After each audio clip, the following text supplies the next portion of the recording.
my home is at a 5-foot elevation, so we evacuated for the storm, and we're staying at our friend's house, which is about 2 miles away, but they're at 80 feet elevation, which is, comforting. So with our home being at 5 feet elevation, we had to evacuate knowing that the storm was coming. What did you do? Did you do anything to prepare your home before leaving? We did. We've never taken on water, and we've lived in our home for 30 years. We are a beachfront community, but we've always been really fortunate. So to prepare, we took everything from the lower dresser drawers, the lower shelves, and we raised it up. We got as much off the ground as we could. We thought maybe, 12 inches, God forbid, 2 feet. We would still be safe and just have to deal with a little bit. We ended up with 27 inches of water throughout our house. Oh my goodness. What has that been like emotionally, kind of dealing with all of this turmoil, back-to-back storms and this next one approaching? I used to be an employee for the Department of Health, and I've done the first responder for every major event in Florida. So I've been to every hurricane, and I've seen the devastation, and you kind of get immune to it. And when you drive into your neighborhood and it's your belongings strewn about, your friends, your family, there's a totally different disconnect. It's devastating, and it's really hard to wrap your mind around the fact that everything that you've worked for and saved for the last 30 years of your life is gone. So we suffered catastrophic damage to our house. We won't be able to even rebuild our home. So it's devastating, to say the least. And now we thought that there were some things we could salvage, personal items, maybe some of our furniture that was higher.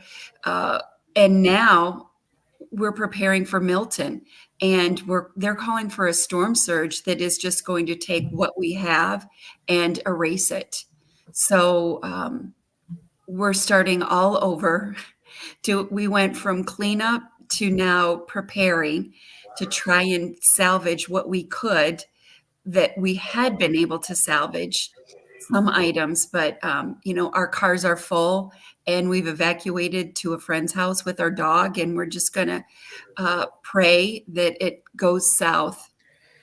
Yeah, what is that like with just the back-to-back nature of these storms? You're barely recovering from one, and now there's another one coming that you have to prepare for.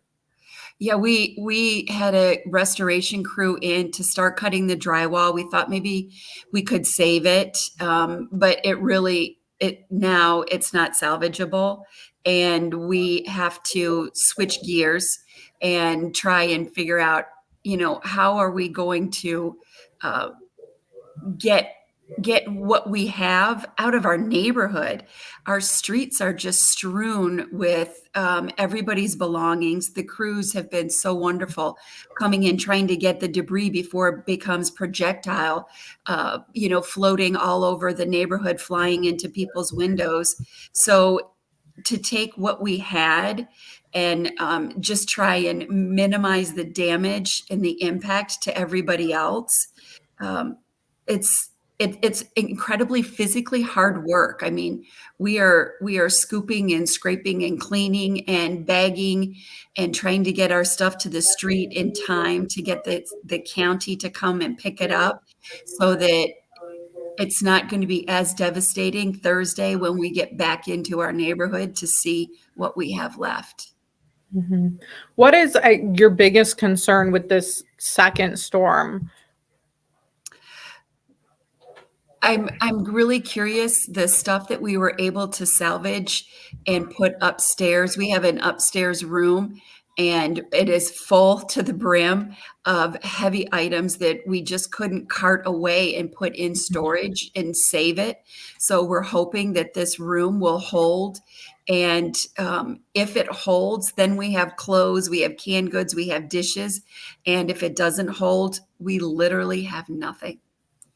Oh, wow. I'm so sorry. That must be so stressful to be navigating all this. It is. It's absolutely stressful, and every day that we go back into the neighborhood to try and do more cleanup and see what we can salvage, you reach out to your neighbors and, they're leaving, everybody's leaving, we're evacuating, and we're just trying to take one last look around to see what's it gonna be like Thursday morning when we get back in here? What's gonna be left? Like, in a year, what's our beautiful, sleepy little community gonna be like in a year? How are we ever gonna recover from this? Mhm. Did you consider evacuating even further, going, further out of the area, or you feel comfortable at your friend's house with this storm approaching?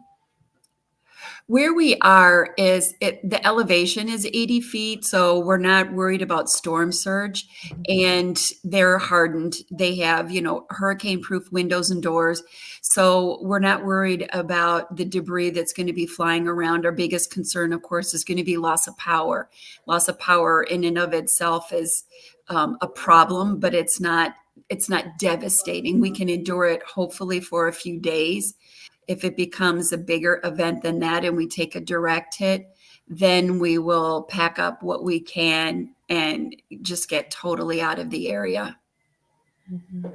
What would you want people who aren't in the area but are watching as this storm is approaching? What do you want them to know or to understand about what it is that you guys down there are going through right now? This is the price of paradise. Unfortunately, we live in the most beautiful place, and I know Rhode Island is beautiful. I've been there; it's amazing.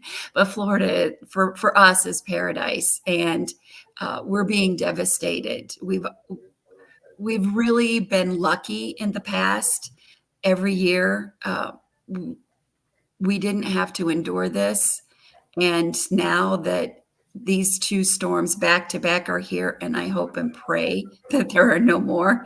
Um, Now that these storms are here and impacting our lives in a way so profoundly that there's really nothing that anybody can say or do except hold us in your prayers as we navigate through this. Mhm. Is there anything else you want to add, you want people to know?